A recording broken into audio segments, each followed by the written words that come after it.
नमस्कार। जी पंजाब हरियाणा हिमाचल की खास बुलेटिन 25 खबर 25 रिपोर्टर में आपका स्वागत है। आपके साथ मैं हूं रीना गौरव।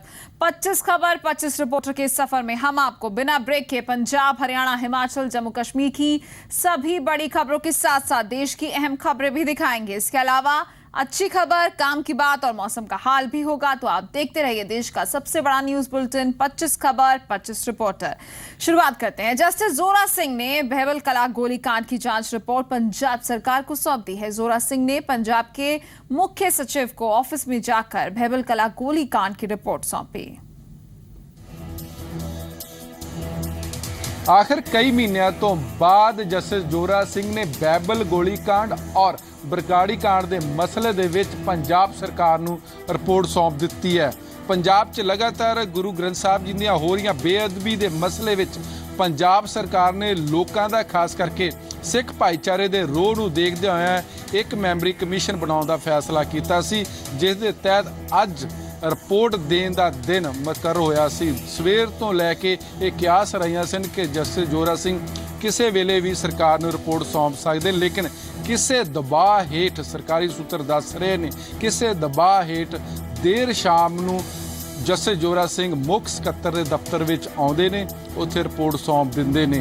भेद कई गुज्जे ने और रिपोर्ट दे विच किहो जिहियां सिफारिशां ने कि दोषियों नूं सज़ा मिलेगी, की कारण सन कि बरगाड़ी कांड किवें वापरिया और कौन लोग सी, किहड़े कसूरवार सी, पुलिस का इस पूरे कांड विच किहो जी भूमिका सी और सरकार की किहो जी भूमिका सी। ये सारे सवाल हैं जिन्हां सवालों का जवाब इस रिपोर्ट विच है। जगतार भुल्लर, जी मीडिया, चंडीगढ़। नशे के मुद्दे पर पंजाब के उप मुख्यमंत्री सुखबीर सिंह बादल ने विरोधियों पर निशाना साधा है। हरियाणा पुलिस की भर्ती के दौरान 2 युवकों की मौत का उदाहरण देते हुए डिप्टी सीएम ने कहा कि सिर्फ सियासी लालच की वजह से ही पंजाब को बदनाम किया जा रहा है। नशे के मुद्दे को लेकर पंजाब में एक बार फिर से सियासी उफान उठने के आसार हैं। प्रदेश के उप मुख्यमंत्री सुखबीर सिंह बादल ने होशियारपुर में संगत दर्शन के दौरान विरोधियों पर नशे के मुद्दे को लेकर पंजाब को बदनाम करने का आरोप लगाया। पंजाब में नशा एक चुनावी मुद्दा बन चुका है, ये कहने में अब किसी को कोई गुरेज नहीं होना चाहिए। रह रहकर सियासी दलों को इसकी याद आ ही जाती है। होशियारपुर में संगत दर्शन करने पहुंचे सूबे के उप मुख्यमंत्री सुखबीर बादल ने एक बार फिर नशे के मुद्दे पर विरोधियों पर निशाना साधा।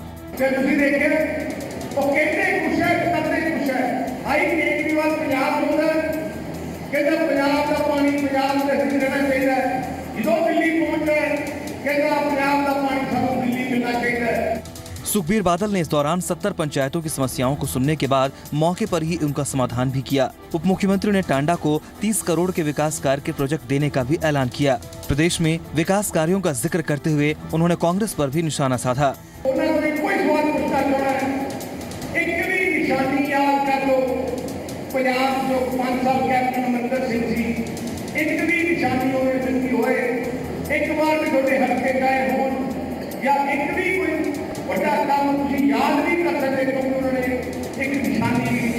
उप मुख्यमंत्री सुखबीर सिंह बादल ने संगत दर्शन के दौरान 70 पंचायतों की समस्याएं सुनी और उनका समाधान किया। वहीं उन्होंने विपक्ष पर विकास के नाम पर लोगों को गुमराह करने का आरोप भी लगाया। होशियारपुर से रमन खोसला के साथ संदीप ओबरॉय, जी मीडिया। 1984 सिख दंगों में पीड़ितों के लिए मुआवजे की राशि तय करने के लिए गठित जस्टिस टीपी गर्ग आयोग की सिफारिशों के आधार पर सरकार ने पीड़ितों को जल्द ही मुआवजे की राशि देने का भरोसा दिया है। पंजाब सरकार ने 1984 के दंगा पीड़ितों को मुआवजा देना तय किया है, जिसके लिए कि जस्टिस टीपी गर्ग की कमेटी गठित की गई है। कमेटी ने रिपोर्ट बनाई है कि पटौदी और गुड़गांव के रहने वाले पीड़ित परिवारों को 12 करोड़ का मुआवजा दिया जाना चाहिए।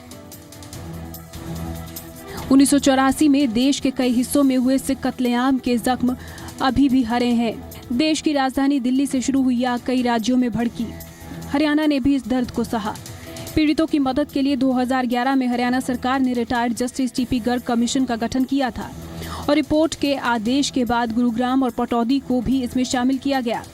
कमीशन ने 300 पन्नों की रिपोर्ट 29 अप्रैल को सरकार को सौंपी, जिसको अब तक जग जाहिर नहीं किया गया।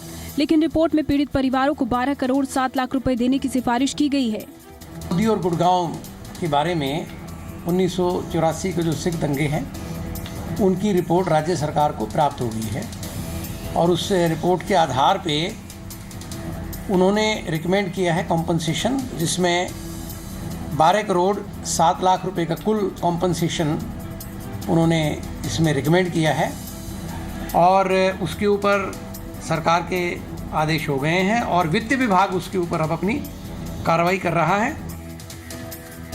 आंकड़ों के मुताबिक 1984 कत्लेआम में गुरुग्राम और पटौदी के 193 परिवार प्रभावित हुए। गुरुग्राम में 20 लोगों की जान गई और पटौदी में 12 लोग मारे गए। गुरुग्राम में मारे गए लोगों के परिवारों का 3 करोड़ और पटौदी के पीड़ित परिवारों का 1 करोड़ 80 लाख रुपए मुआवजा बना है। इसके अलावा कत्लकांड में घायल परिवारों, सरकारी मकानों, गाड़ियों, दुकानों और फैक्ट्रियों के नुकसान की कुल राशि 12 करोड़ 7 लाख रुपए बनी है। गुड़गांव में 20 डेथ के केसेस हैं जिनमें 3 करोड़ का कॉम्पनसेशन रिकमेंड किया है। इसके अलावा पटौदी में 12 डेथ के केसेस हैं जिनमें 1 करोड़ 80 लाख रुपए का कॉम्पनसेशन अनाउंस किया है। इसी प्रकार से डिफरेंट कैटेगरीज में जैसे कुछ इंजरी के केसेस हैं, कुछ रेजिडेंशियल प्रॉपर्टी के डैमेज के केसेस हैं। इस तरह से अलग अलग कैटेगरी में लगभग 12 करोड़ 7 लाख रुपए का कॉम्पनसेशन रिकमेंड किया है। 1984 में गुड़गांव और पटौदी के 193 परिवार दंगों से प्रभावित हुए थे।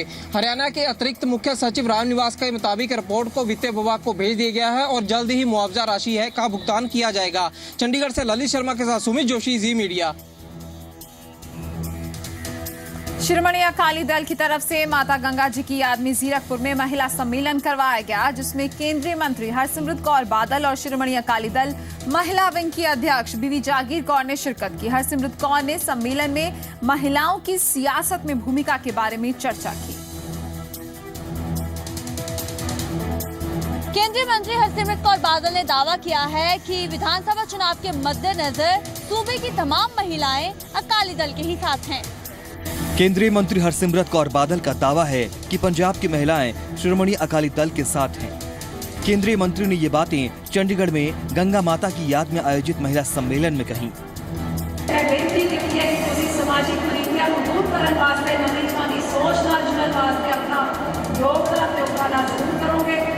हरसिमरत कौर बादल ने समागम में बेटियों के सम्मान और शादियों में दहेज प्रथा को पूरी तरह खत्म करने की अपील भी की। तो वहीं दिल्ली में शीशगंज गुरुद्वारे में प्याओं के मसले पर आम आदमी पार्टी पर जमकर निशाना भी साधा।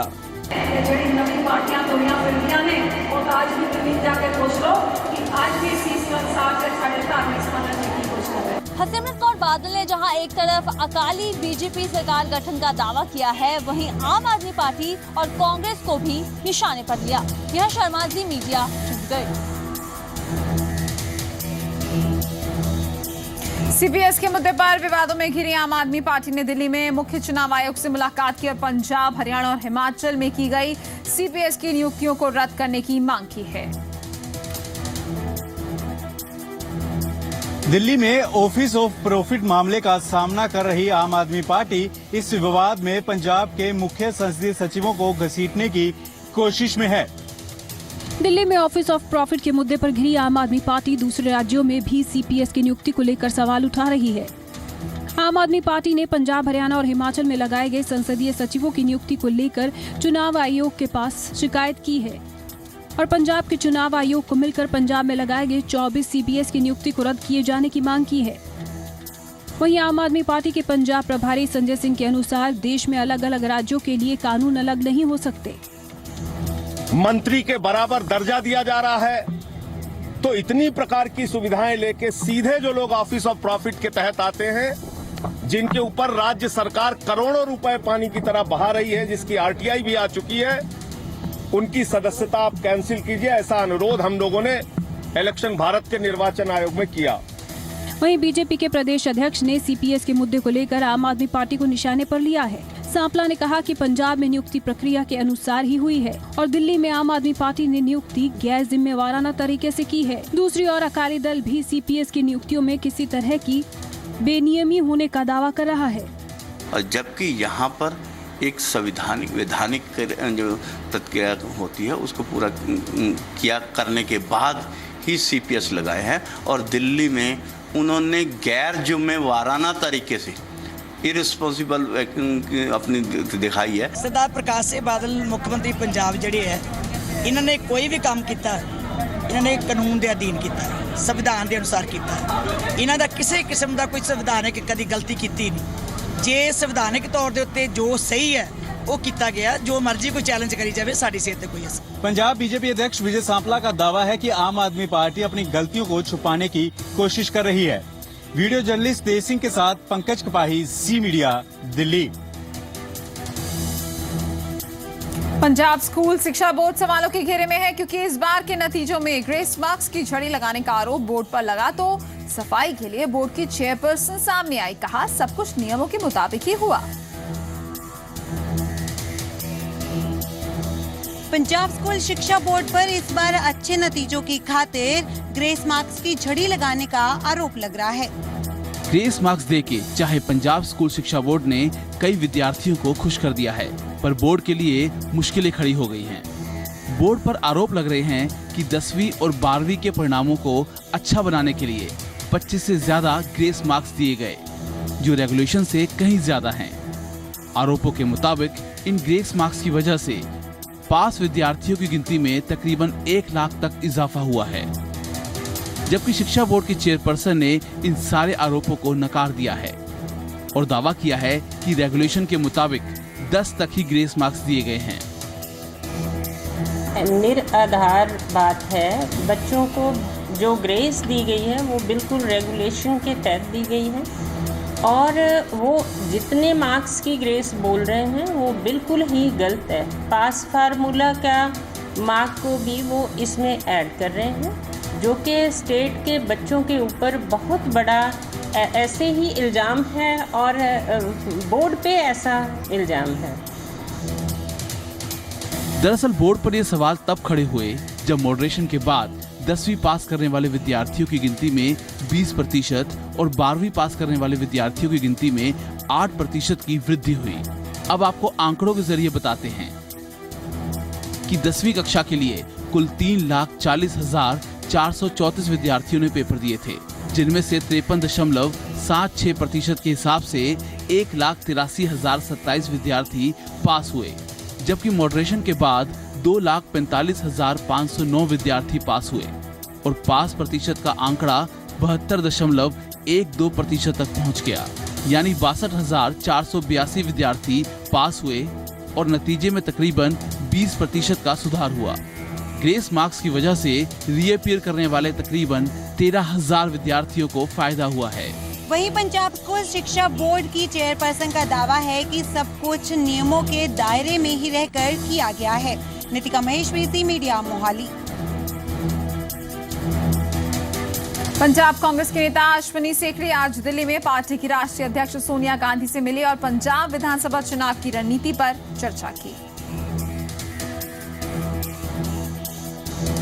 कांग्रेस नेता अश्विनी सेखड़ी ने दिल्ली में सोनिया गांधी से मुलाकात कर पंजाब में चुनाव कैंपेन की रणनीति पर चर्चा की। पंजाब में अगले साल होने वाले विधानसभा चुनाव को लेकर सरगर्मी बढ़ चुकी है और इसीलिए पंजाब और दिल्ली की दूरियां भी जैसे कम हो गई हैं। पार्टी हाईकमान से नेताओं की मुलाकातें बढ़ गई हैं।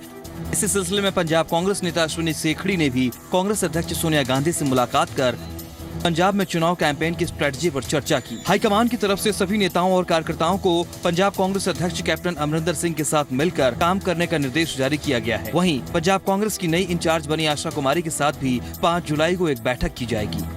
इंस्ट्रक्शंस ਜਿਹੜੀਆਂ ਹਾਈਕਮਾਂਡ ਤੋਂ ਮਿਲੀਆਂ ਉਹਨਾਂ ਨੂੰ ਫੁੱਲੀ ਅਸੀਂ ਇੰਪਲੀਮੈਂਟ ਕਰਾਂਗੇ। ਪੂਰੀ ਪਾਰਟੀ ਜਿਹੜੀ ਸੰਗਠਿਤ ਹੋ ਕੇ ਕੈਪਟਨ ਅਮਰਿੰਦਰ ਸਿੰਘ ਦੀ ਅਧਿਕਸ਼ਤਾ ਦੇ ਵਿੱਚ ਪੂਰੇ ਜ਼ੋਰ ਨਾਲ ਚੁਣਾਵ 'ਚ ਜਾ ਰਹੀ ਹੈ ਔਰ ਅਸੀਂ ਸਭ ਲੋਕ ਪੂਰੇ ਪੰਜਾਬ ਦੇ ਵਿੱਚ जिन्ने भी कांग्रेस के कार्यकर्ता हैं, जिन्ने भी कांग्रेस के लीडर्स ने एकजुट होकर चुनाव लड़ने जा रहे हैं। पंजाब में इलेक्शन कैंपेन का इंचार्ज अंबिका सोनी को बनाया गया है। इसके अलावा और नेताओं को भी कई अहम जिम्मेदारियां सौंपी गई हैं। दिल्ली से पंकज कपाही के साथ नवीन शर्मा, जी मीडिया।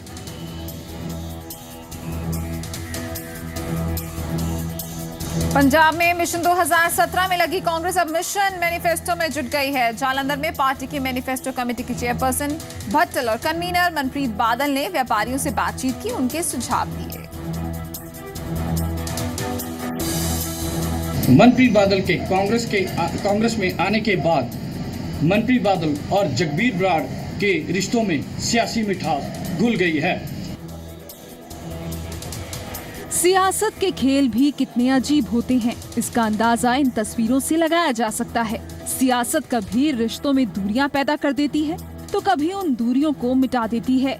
किसी वक्त अलग अलग पार्टियों के नेता रहे मनप्रीत बादल और रिश्ते में उनके भाई लगते जगबीर बराड़ की ये नजदीकियां इसी बात की तस्दीक कर रही हैं। अकाली दल छोड़कर पंजाब पीपल्स पार्टी बनाने वाले मनप्रीत बादल और जगबीर बराड़ के बीच दूरियां उस वक्त आ गई थी जब जगबीर बराड़ ने उनका साथ छोड़ कांग्रेस का हाथ थामा था। लेकिन अब जब दोनों एक ही पार्टी के नेता बन चुके हैं तो वो मनमुटाव भी पीछे छूट चुका है। मौका पंजाब कांग्रेस कमेटी के व्यापारियों से मुलाकात का था। और इन्हां दा घर इस किस्म दा पूछा जा रहा है, तो खैर उस एजिटेशन में हिस्सा भी लिया। सो प्रधान जी तुसी 4 मंगां ਜਿਹੜੀਆਂ मैनीफेस्टो कमेटी ने सामने रखियां, एक ਤਾਂ ਜਿਹੜੀ 51% ਦੀ ਜਿਹੜੀ ਪੈਨल्टी लगती है ਇਹਨੂੰ रैशनलाइज ਕੀਤਾ ਜਾਵੇ, कांग्रेस पार्टी ਇਹਦੇ ਨਾਲ सहमत है। 2017 चुनावों के लिए मैनिफेस्टो तैयार करने के लिए बनाई गई कमेटी, जिसकी चेयरपर्सन राजेंद्र कौर भट्टल और कन्वीनर मनप्रीत बादल हैं, व्यापारियों से उनकी मुश्किलों पर चर्चा करने जालंधर पहुंचे थे। ਅਸੀਂ ਲੋਕਾਂ ਨੂੰ ਸੁਣਨ ਵਾਸਤੇ ਆਏ ਆ, ਸਾਰੇ ਵਰਗਾਂ ਦਿਆਂ ਨੂੰ ਅੱਜ 8-7 ਇੰਡਸਟਰੀਜ਼ ਨੂੰ ਮਿਲੇ ਆ, ਸਾਰਿਆਂ ਨੂੰ ਮਿਲ ਕੇ ਉਹਨਾਂ ਦੇ ਵਿਚਾਰ ਜਾਣੇ ਆ ਤਾਂ ਕਿ ਚੋਣ ਮੈਨੀਫੈਸਟੋ ਚ ਪਾ ਸਕੀਏ। मिशन 2017 में जुटी सभी सियासी पार्टियां अब पंजाब में मिशन मैनिफेस्टो में जुट गई हैं, जहां आम आदमी पार्टी 3 जुलाई को अमृतसर में अपनी पार्टी का यूथ घोषणा पत्र जारी करने जा रही है। वहीं कांग्रेस भी अपने घोषणा पत्र के लिए 8 अगस्त तक प्रदेश में लोगों से मिल उनके सुझाव ले रही हैं। गगन बटला, जी मीडिया। फाजिल्का में नाराज दलित लोगों ने जमकर रोष प्रदर्शन किया। विधायक सुनील जाखड़ की अगुवाई में एसडीएम कार्यालय में हंगामा कर जल्द से जल्द अपनी मांग पूरी करने की चेतावनी दी। अबोहर में नीले कार्ड नहीं बनाए जाने को लेकर नाराज दलित समाज के लोगों ने विधायक सुनील जाखड़ के नेतृत्व में एसडीएम दफ्तर जाकर हंगामा किया। अबोहर में कांग्रेस विधायक सुनील जाखड़ के नेतृत्व में दलित समुदाय के लोगों ने रोष प्रदर्शन किया। दरअसल लोगों में बीपीएल कार्ड और आटा दाल स्कीम का फायदा नहीं मिलने से नाराजगी है। उनका आरोप है कि उन लोगों के नीले कार्ड बनाए जा रहे हैं जो उसके हकदार नहीं हैं। इस दौरान प्रदर्शनकारी एसडीएम दफ्तर पहुंचे। एसडीएम की गैर हाजिरी में लोगों ने जमकर हंगामा किया। इस दौरान वरिष्ठ कांग्रेसी नेता सुनील जाखड़ ने कहा कि मौके से एसडीएम नहीं बल्कि सरकार भागी है। दफ्तरां दे विच अफसर गल सुनन नूं तैयार नहीं, जनता दी गल सुनन नूं तैयार नहीं, आवाज़ सुनन नूं तैयार नहीं। असी आदा इत्थे हक मंगण वास्ते इन्हां नूं आदी मंगा रखण वास्ते आए सां, लेकिन ये जिहड़े एसडीएम साहब ने ये मौके ते जां तां इन्हां सानूं इग्नोर करदे ने जां ये सानू पसंद नहीं करते, उस करके सानू ये मिले नहीं। ग्रामीण क्षेत्र के अंदर 70% और शहरों में 50% लोगों को अनाज का, उनको अन्न का हक दिया था, जिसके तहत उनको 2 रुपये किलो कणक मुहैया करवानी थी सरकार। ये हक है गरीब का।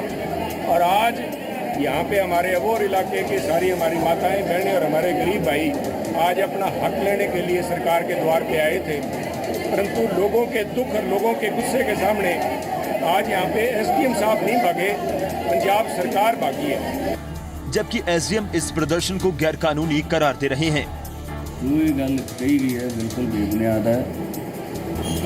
साडे नायब तहसीलदार साहबान ने इस तो पहला एक नीरज अरोड़ा के खिलाफ इत्थे ही विरोध प्रदर्शन किया गया, उन्होंने मंग पत्र लिया। एक आम आदमी पार्टी वालों विरोध प्रदर्शन किया गया जिहड़ा कि कुछ मिनट पहले ही सीगा, उन्होंने मंग पत्र लिया गया। हुण मैं जे किसी दफ्तर दे विच होर सरकारी कोई काम कर रहा तो मेरी हालत दे विच मेरे नायब तहसीलदार साहिबान इत्थे ड्यूटी मजिस्ट्रेट सी, साडे तो इस तरह की कोई मंजूरी नहीं लई गई कि धरना लगाउण दी। और कानून नूं हत्थ विच लैना किसी भी तरह नाल उन्होंने तो मैं भी हत्थ विच नहीं ले सकता, और किसी भी ये बड़ी माड़ी गल है कि इस तरह कोई कानून हाथ। वरिष्ठ कांग्रेसी नेता सुनील जाखड़ का आरोप है कि सरकार ने गरीबों से उनका हक छीनने का काम किया है। अबोहर से सुनील नागपाल, जी मीडिया। जस्टिस जोरा सिंह ने भले ही अपनी जांच रिपोर्ट सौंप दी हो, लेकिन जस्टिस ढींगरा आयोग ने अपनी रिपोर्ट सौंपने के लिए हरियाणा सरकार से अभी और वक्त मांगा है। वाड्रा डीएलएफ जमीन सौदों सहित गुड़गांव में कई जमीनी सौदों की जांच कर रहे जस्टिस एसएन ढींगरा की जांच आयोग ने अपना कार्यकाल और बढ़ाने के लिए सरकार से समय मांगा है। सूत्रों के हवाले से ये खबर मिल रही है कि करीब 6 सप्ताह का आयोग ने और समय मांगा है। हालांकि आज सुबह से ही ये अटकलों का बाजार गर्म था कि जस्टिस एसएन ढींगरा आज सरकार को अपनी जांच सौंप देंगे और खास तौर पर कांग्रेस की तरफ से सुबह से ही तीखी प्रतिक्रियाएं देखने को मिल रही हैं। फिलहाल देखना ये होगा कि क्या 6 हफ्ते बाद जस्टिस ढींगरा अपनी रिपोर्ट सरकार को सौंप देंगे और आखिर इस रिपोर्ट से निकलेगा क्या। कैमरामैन आकाश के साथ कुलवीर दीवान, जी मीडिया, चंडीगढ़। एसएन ढींगरा आयोग ने लैंड डील केस में रॉबर्ट वाड्रा के खिलाफ तैयार की गई रिपोर्ट को सौंपने के लिए सरकार से 6 हफ्ते का समय मांगा है, लेकिन इस मुद्दे पर तमाम सियासी पार्टियां आमने सामने आ गई हैं। लैंड डील घोटाला मामलों में जांच का सामना कर रहे मशहूर बिजनेसमैन रॉबर्ट वाड्रा का दुख आखिरकार छलक पड़ा है। वाड्रा ने फेसबुक पर जहां एक और खुद की छवि को पाकसा बताया है, वहीं ये भी लिखा है कि उनका हमेशा राजनीतिक लाभ के लिए ही इस्तेमाल होता रहा है। लैंड डील घोटाला मामले में रॉबर्ट वाड्रा के खिलाफ क्या कार्रवाई होगी? जस्टिस एसएन ढींगरा की रिपोर्ट के आधार पर हरियाणा सरकार जल्द ही फैसला लेगी, लेकिन इससे पहले रॉबर्ट वाड्रा द्वारा फेसबुक पर इस मामले को राजनीति से प्रेरित बताए जाने पर सियासी भूचाल आ गया है। कैबिनेट मंत्री अनिल विज ने तो इस मामले में सीधे सीधे पूर्व मुख्यमंत्री भूपेंद्र सिंह हुड्डा को ही निशाने पर ले लिया है। और भी राजनेताओं के रिश्तेदार हैं जिनका लोग नाम भी नहीं जानते हैं। आप जब राजनीतिक सत्ता का दुरुपयोग करोगे तो तभी आपका नाम लोग लेंगे, वैसे तो कोई किसी का नहीं लेता नाम। इस तरह की घबराहट जो दिखा रहे हैं उससे साफ साफ जाहिर होता है कि उन्होंने कुछ ना कुछ गलत काम किया, वरना इस तरह के फेसबुक पे कोई लिखता नहीं है। पॉलिटिकल वेंडेटा क्यों? वो उन्होंने जिस तरह का लैंड ट्रांजैक्शन किया है वो अधिकारियों ने उस पर पहले नोटिस किया, बाद में पॉलिटिकल पार्टियों की नज़र में आया। तो इस तरह के बातें लिखना सही नहीं, उससे साफ साफ दर्शाता है कि चोर की दाढ़ी में तिनका। उधर इनेलो ने बीजेपी पर रॉबर्ट वाड्रा को बचाने का आरोप लगाया है। तो किस तरीके से रॉबर्ट वाड्रा जी को ये पता चल गया कि उसके अंदर उनको क्लीन चिट मिल चुकी है या जो तथ्य हैं वो उनके पक्ष में है, या तो भारतीय जनता पार्टी ने पहले ही वो कागज़ पब्लिक करके उनको देने का काम किया है, या फिर भारतीय जनता पार्टी बताए कि किस तरीके से जब एक कमीशन सब कुछ सीक्रेट रखती है बिना उनकी इन्वेस्टिगेशन के, आज उनको इतने बड़े तथ्यों पर वो अपने आप को क्लीन चिट देने का काम कर रहे हैं। वहीं आम आदमी पार्टी ने वाड्रा के लैंड डील घोटाले के लिए कांग्रेस और बीजेपी दोनों को सवालों के घेरे में खड़ा किया है।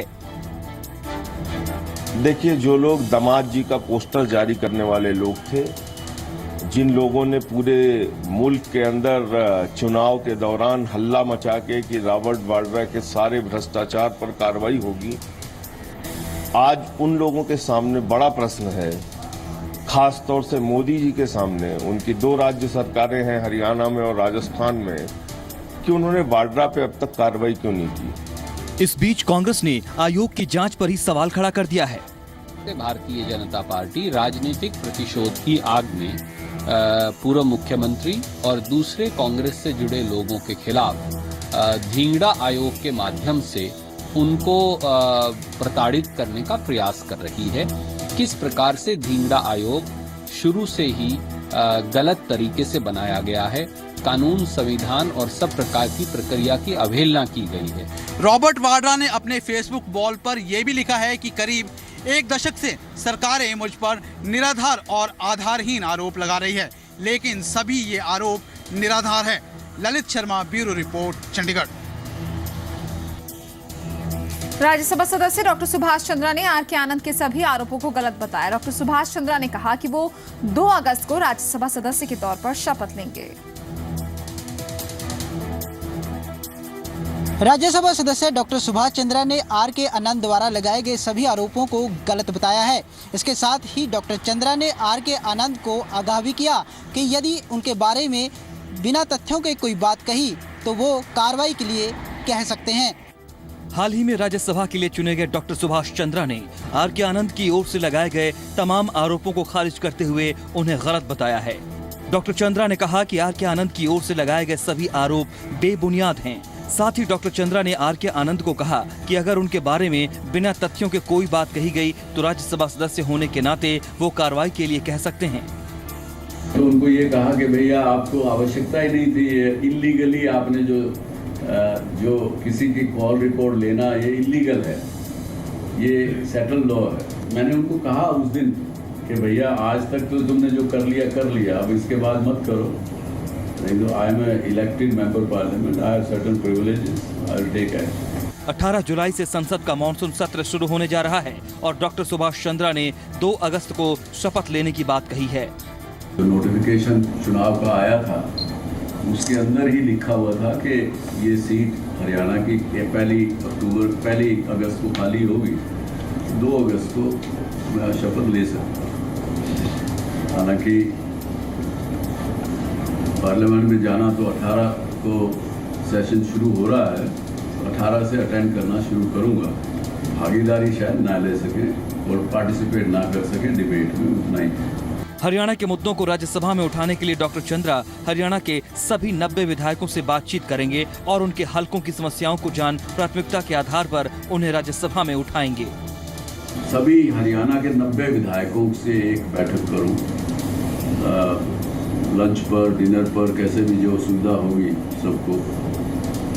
तो सबसे, और बल्कि मैं चिट्ठियां भी अगले हफ्ते, इसी हफ्ते लिखने वाला हूं कि वो अपने अपने क्षेत्र में कोई ऐसे जो भी विषय हो जो उनको लगता है कि केंद्र सरकार के संज्ञान में आना चाहिए और पार्लियामेंट में आना चाहिए, तो सबसे पहले मेरी प्राथमिकता वो रहेगी उन सब की चीज़ों को सुन के, 90 के 90 विधायकों को सुन के मैं उसके अंदर से अपना एक सारांश निकाल करके जो मुद्दा ऐसा निकलेगा जो पूरे हरियाणा से संबंधित होगा उसको सबसे पहले उठाऊंगा।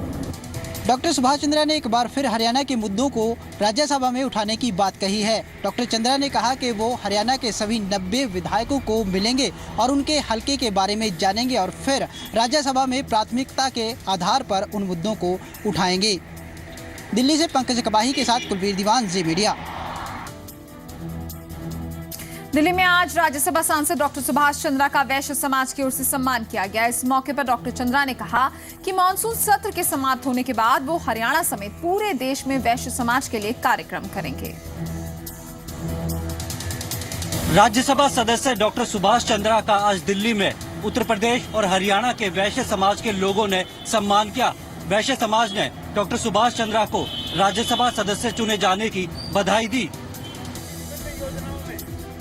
दिल्ली में उत्तर प्रदेश और हरियाणा के वैश्य समाज के लोग बड़ी संख्या में इकट्ठा हुए और इन लोगों ने राज्यसभा सदस्य डॉक्टर सुभाष चंद्रा को राज्यसभा के लिए चुने जाने पर सम्मानित किया। डॉक्टर चंद्रा ने भी वैश्य समाज का शुक्रिया किया और संसद के मानसून सत्र के समाप्त होने के बाद देश भर में वैश्य समाज के लिए कार्यक्रम करने का ऐलान किया। 2 अगस्त के बाद जैसे सेशन खत्म होगा तो जरूरी बात है कि मैं वैश्य समाज क्योंकि हमारा है वो पूरे देश भर में फैला हुआ है, तो सभी जगह जाऊंगा, सभी प्रदेशों में जाऊंगा। हरियाणा में भी कार्यक्रम रहेंगे, बाहर भी सब जगह कार्यक्रम रहेंगे। यूपी और हरियाणा से डॉक्टर चंद्रा को सम्मानित करने पहुंचे वैश्य समाज के लोगों ने डॉक्टर सुभाष चंद्रा के राज्यसभा सदस्य बनने पर उन्हें बधाइयां दी, साथ ही हरियाणा समेत पूरे देश के विकास की उम्मीद जाहिर की। आज हम जो है हमने महसूस किया है कि आने वाला कल हमारा अच्छा होगा और हमारा ही नहीं होगा, देश का भी अच्छा होगा। पूरे वैश्य समाज को एक ताकत देने का काम डॉक्टर सुभाष चंद्रा के नेतृत्व में होगा। बहुत अच्छे इंसान हैं और हमारे देश की जो वैश्य एकता के लिए है वो रीढ़ की हड्डी की तरह साबित होंगे। की हमारी रीढ़ है सुभाष चंद्रा जी, हम इनके एक एक सपने को साकार करेंगे और तन मन धन से इनका साथ देंगे। वैश्य समाज इनके साथ है, पूरा उत्तर प्रदेश का वैश्य समाज इनके साथ है। जो हमारा समाज है वो कुछ नेताओं ने, कुछ लोगों ने बांट दिया है और जो हम आशा रखते हैं एक नेतृत्व की और उनकी एक ऐसी आदर्श छवि है डॉक्टर साहब की कि उन्होंने एक सूत्र में बांधने का काम करा है। डॉक्टर सुभाष चंद्रा ने भी वैश्य समाज का आभार जताया। डॉक्टर चंद्रा संसद के मानसून सत्र के बाद पूरे देश में वैश्य समाज को लेकर कार्यक्रम करेंगे। हरियाणा में बिजली कर्मचारियों ने हड़ताल के आखिरी दिन भी जबरदस्त प्रदर्शन किया और विभाग के निजीकरण का विरोध किया। इस दौरान कर्मचारियों को हरियाणा रोडवेज समेत कई संगठनों का समर्थन मिला। हरियाणा में बिजली कर्मचारियों ने अपनी हड़ताल के दूसरे और आखिरी दिन भी जमकर सरकार के खिलाफ विरोध प्रदर्शन किया। इस दौरान अन्य संगठनों ने भी बिजली कर्मचारियों की हड़ताल का समर्थन किया। हरियाणा में बिजली कर्मचारियों ने अपनी हड़ताल के दूसरे और आखिरी दिन भी जमकर विरोध प्रदर्शन किया। हिसार के क्रांतिमान पार्क में हड़ताल पर बैठे बिजली कर्मचारियों ने विभाग के निजीकरण के खिलाफ आवाज बुलंद करते हुए चेतावनी दी कि अगर उनकी मांगें जल्द ही पूरी नहीं की गईं तो संघर्ष और तेज होगा। मैं रोडवेज का प्रदेश का उप महासचिव होने के नाते भी मैं आज बिजली बोर्ड के कर्मचारियों को आश्वासन दिलाना चाहूंगा, अगर जरूरत पड़ी तो रोडवेज का पहिया जाम करने से भी गुरेज नहीं किया जाएगा और इनके समर्थन में बिजली बोर्ड रोडवेज को बंद कर दिया जाएगा। बिजली कर्मचारियों को अब कई अलग अलग संगठनों का भी समर्थन हासिल हो चुका है। इस दौरान हरियाणा रोडवेज यूनियन ने भी बिजली कर्मचारियों के समर्थन में प्रदेश में चक्का जाम करने की चेतावनी दी।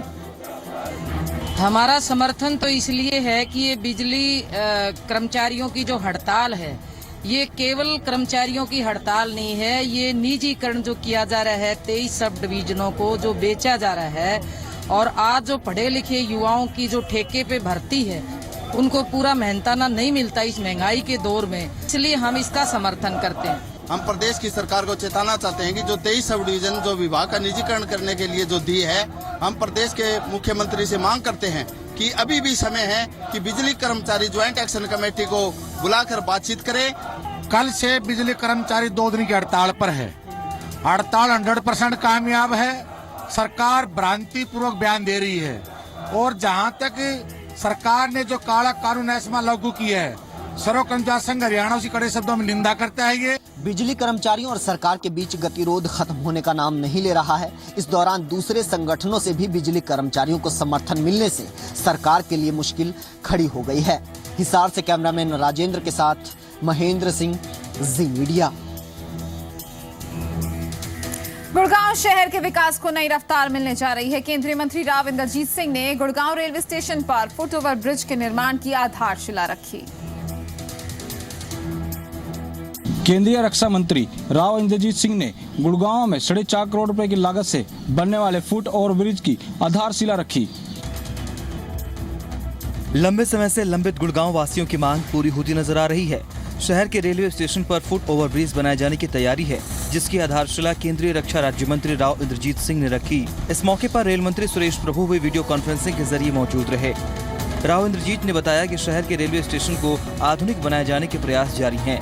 वहीं फर्रुख नगर रेलवे स्टेशन पर 60 लाख की लागत से बनने वाले ऑटो कार लोडिंग सिस्टम की शुरुआत की गई। गुड़गांव के रेलवे स्टेशन को मॉडर्नाइज किया है, इसको स्मार्ट बनाया है। उसके अंदर कुछ और भी चीज़ों की आवश्यकता है, तो कुछ हमने जिक्र किया है कि अगले साल के अंदर हों और कुछ ऑलरेडी हो चुकी है। वहीं गुड़गांव सांसद ने गुड़गांव डेवलपमेंट अथॉरिटी बनाए जाने का मसला फिर से छिड़ा। उन्होंने गुड़गांव का पैसा शहर के इंफ्रास्ट्रक्चर डेवलपमेंट में लगाए जाने पर जोर दिया। साथ ही कंपनियों से CSR सिस्टम में सहयोग की अपील की।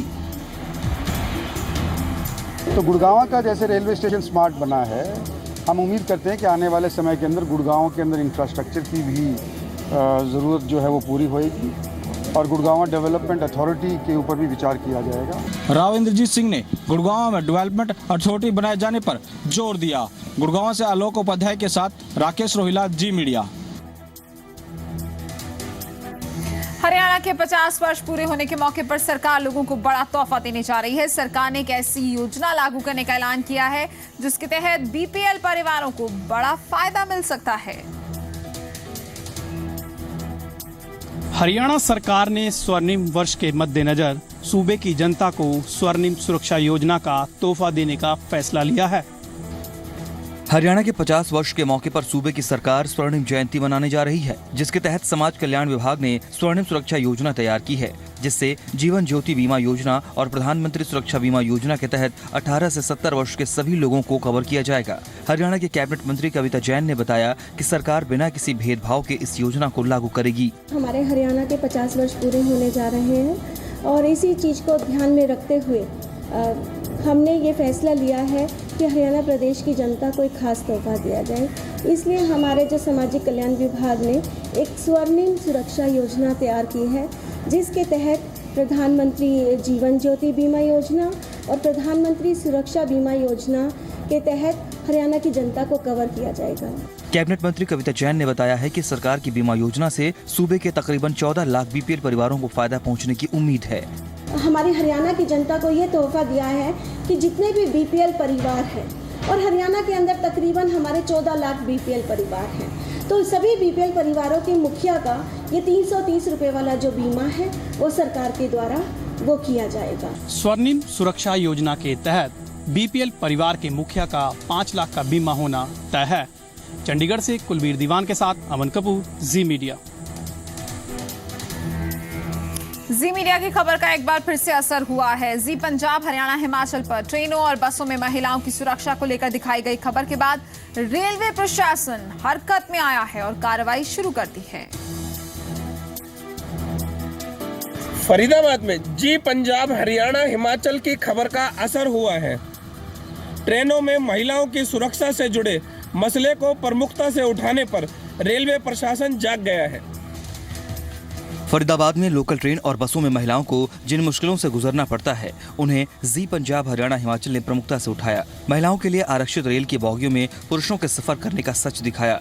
इस दौरान महिलाओं से होने वाली छेड़छाड़ और असुरक्षा के माहौल की हकीकत को बयां किया, जिसके बाद हरकत में आई रेलवे पुलिस ने महिला डिब्बों में छापेमारी की और 15 लोगों को महिला डिब्बे में यात्रा करते हुए पकड़कर हवालात भेज दिया। आरपीएफ ने इनके खिलाफ मामला दर्ज कर लिया है। रेलवे प्रशासन के मुताबिक उन्हें पिछले कुछ दिनों से महिला बोगियों में पुरुषों के सफर करने की खबरें मिल रही थीं, जिसके बाद प्रशासन ने ट्रेन के डिब्बों में छापेमारी का फैसला लिया।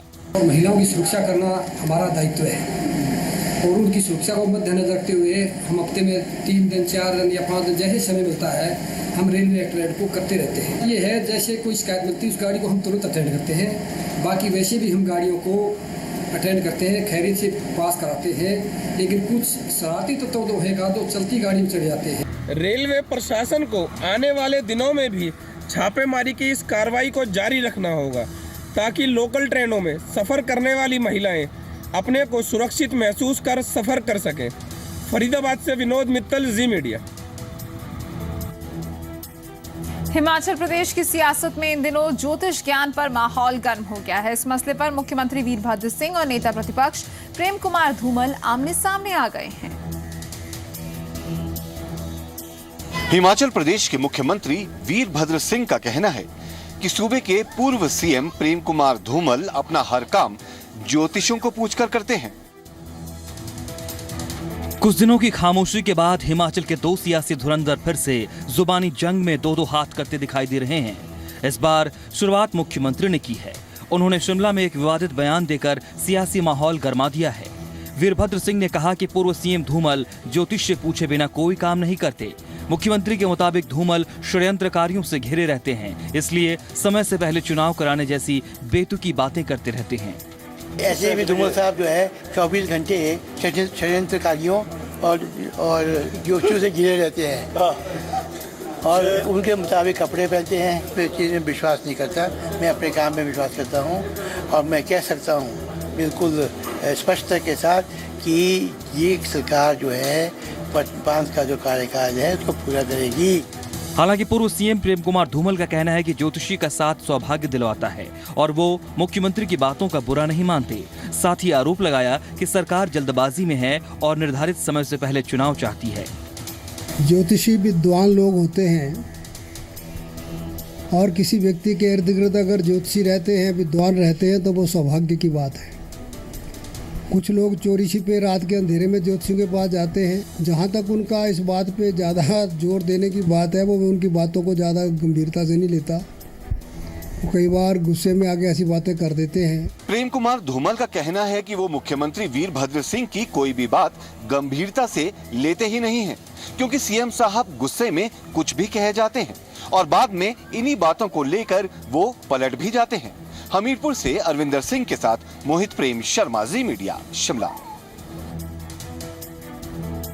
हिमाचल प्रदेश में 2 साल बनाम 60 साल की सियासत पार्ट 2 की शुरुआत हो चुकी है। कांग्रेस और बीजेपी एक दूसरे से विकास कार्यों का हिसाब मांग रही है। हिमाचल प्रदेश में अब 2 साल बनाम 60 साल सीजन 2 की शुरुआत हुई है। सियासत के इस मंच पर आमने सामने हैं बीजेपी और कांग्रेस। हिमाचल प्रदेश में एक बार फिर से विकास के नाम पर सियासत की बयार बहने लगी है। बीजेपी और कांग्रेस एक दूसरे के आमने सामने आने लगे हैं। हमीरपुर में हिमाचल कांग्रेस अध्यक्ष सुखविंदर सिंह सुक्खू ने केंद्र की मोदी सरकार के 2 साल के खिलाफ मोदी के बोल जुमलों की ढोल पार्ट 2 की शुरुआत की और बीजेपी पर आरोपों की बौछार कर दी। आप बताइए विदेशों से कितना काला धन आप लाए हैं? आज तक 10,000 करोड़ के अलावा कोई काले धन का पता नहीं लगा। वहीं कांग्रेस के हमलों के जवाब में प्रदेश के पूर्व मुख्यमंत्री प्रेम कुमार धूमल ने बीजेपी के 2 साल के जवाब का गणित समझाते हुए कांग्रेस से 60 सालों का हिसाब मांग लिया। प्रदेश सरकार अपना काम करने में, कांग्रेस की सरकार अपना काम करने में असफल रह रही है, इसलिए दोष दूसरों को दे रही है। हिमाचल प्रदेश में 2 साल बनाम 60 साल की सियासत एक बार फिर तेज हो गई है। पक्ष और विपक्ष अलग अलग मुद्दों पर एक दूसरे को निशाने पर लेने लगे हैं।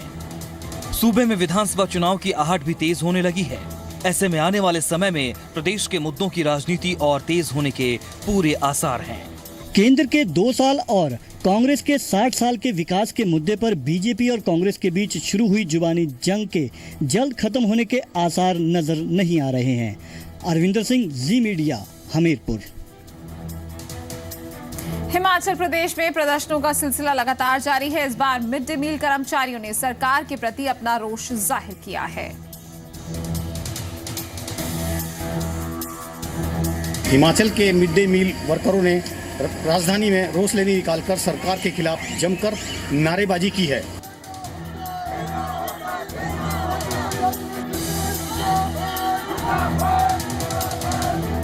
हिमाचल के मिड डे मील वर्कर्स ने सूबा सरकार के खिलाफ मोर्चा खोल दिया है। Mid day meal workers union के बैनर तले कर्मचारी रोष रैली निकालते हुए सचिवालय पहुंचे, जहां उन्होंने अपनी मांगे पूरी करने के संबंध में सरकार को आगाह किया। मिड डे मील वर्कर्स चाहते हैं कि सरकार उनके नियुक्ति पत्र जारी करें, छटनी बंद करें और उनका न्यूनतम वेतनमान तय करे।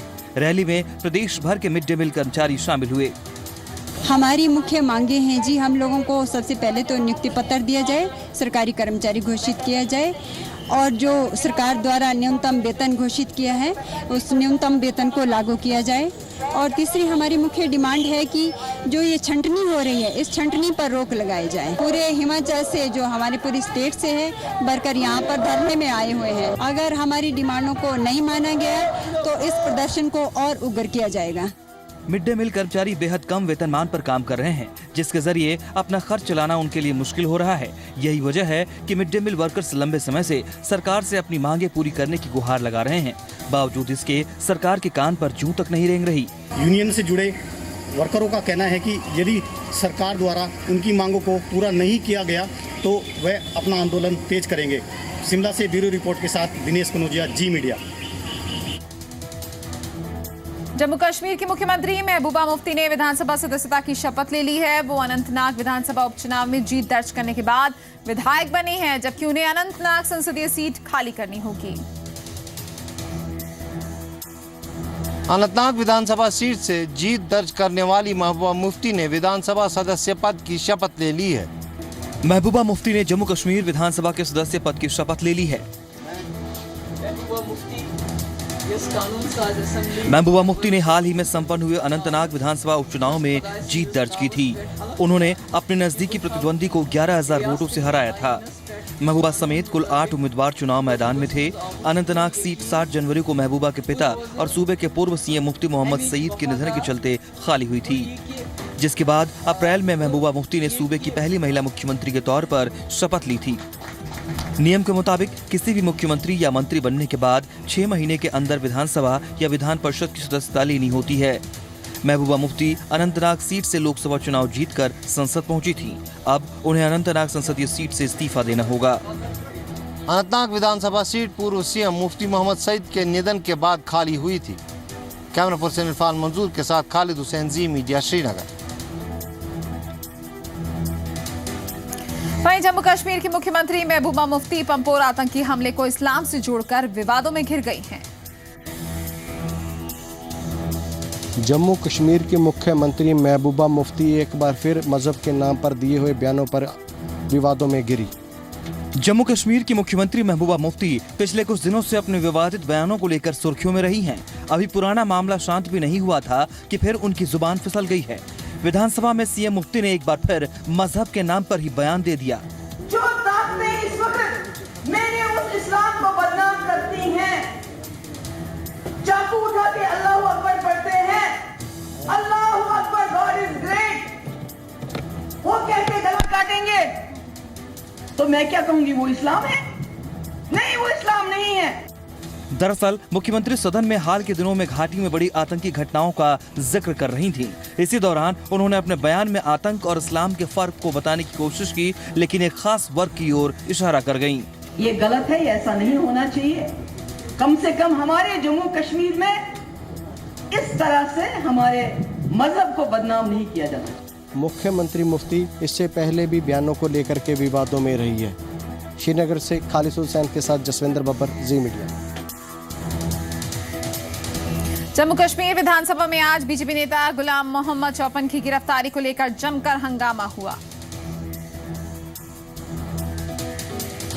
जम्मू कश्मीर की विधानसभा में आज बीजेपी नेता की गिरफ्तारी का मुद्दा गूंजा। इस मसले पर कांग्रेस ने सरकार से जवाब मांगा। सीपीएम विधायक MY तारिगामी ने विधानसभा में बीजेपी नेता की गिरफ्तारी का मुद्दा उठाया। कांग्रेस ने भी सरकार से मामले पर बयान देने की मांग की। नेशनल कॉन्फ्रेंस ने राज्य में सुरक्षा के मुद्दे पर निशाना साधा। के लीडर्स के गन को छीना गया, आज पता चलता है वो छीना नहीं गया, उसने खुद ने दे दिया। उसने कहा जा बेटे मिलिटेंसी फैलाओ। स्टेटमेंट है जिसमें उन्होंने कुछ कहा ही नहीं। उन्होंने पामपुर का थोड़ा सा जिक्र किया और सिक्योरिटी सिचुएशन के बारे में कोई ना बात की, ना कोई हाउस को बताया। इसलिए उसी रोष में हम लोग जो है हाउस से वॉकआउट करके बाहर आ गए। मंगलवार को बडगाम के चाडूरा के रहने वाले बीजेपी नेता गुलाम मोहम्मद चौपन ने गार्ड की राइफल छीने जाने का दावा किया था। PSO से पूछताछ के बाद बीजेपी नेता को गिरफ्तार कर लिया गया। बीजेपी नेता पर खुद ही गार्ड की राइफल आतंकियों को देने का आरोप है। बडगाम के चाडूरा के रहने वाले बीजेपी नेता गुलाम मोहम्मद चौपान ने गार्ड की राइफल छीने जाने का दावा किया था, जो गलत साबित हुआ। जम्मू कश्मीर से ब्यूरो रिपोर्ट, जी मीडिया। जम्मू कश्मीर की सुरक्षा पर सरकार से सदन में जवाब मांग रहे विपक्ष को जम्मू कश्मीर के डिप्टी CM निर्मल सिंह ने जानकारी दी और बताया कि साल 2016 में बेहतर सुरक्षा प्रबंधों के चलते ज्यादा आतंकी मारे गए हैं। जम्मू कश्मीर के डिप्टी CM निर्मल सिंह ने सूबे की सुरक्षा के मसले पर विधानसभा सदन में जवाब दिया। सूबे की सुरक्षा के मसले पर जम्मू कश्मीर विधानसभा सदन में विपक्ष की मांग पर सरकार ने स्पष्टीकरण दिया। सूबे के डिप्टी CM निर्मल सिंह ने इस बाबत सदन को अवगत कराया।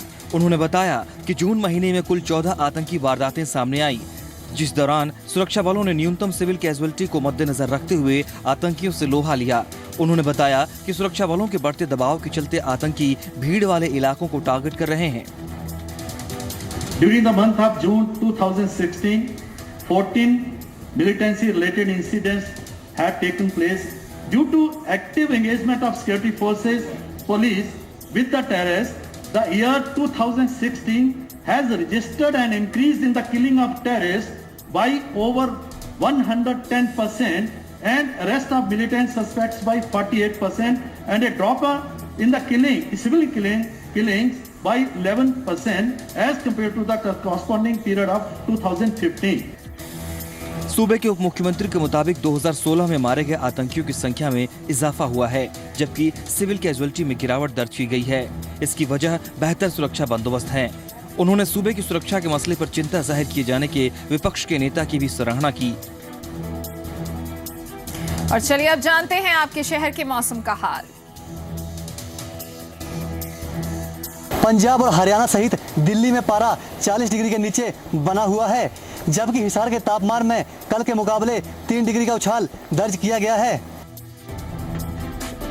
सबसे गर्म रहने वाले हिसार में तापमान ने फिर से उछाल मारा है।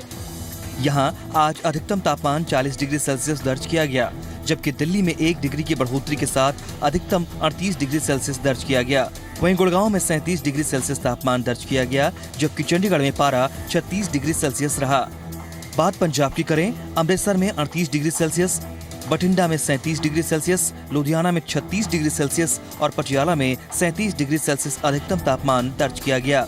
हिमाचल प्रदेश के शिमला में 1 डिग्री की बढ़ोतरी के साथ अधिकतम तापमान 25 डिग्री सेल्सियस रहा, जबकि मनाली में 29 डिग्री सेल्सियस अधिकतम तापमान दर्ज किया गया। वहीं जम्मू कश्मीर की राजधानी श्रीनगर में 33 डिग्री सेल्सियस अधिकतम तापमान रहा। मनाली और श्रीनगर के तापमान में लगातार बढ़ोतरी दर्ज की जा रही है। ब्यूरो रिपोर्ट, जी मीडिया। और चलिए इसी के साथ 25 खबर 25 रिपोर्ट में फिलहाल इतना ही। दीजिए इजाजत, नमस्कार।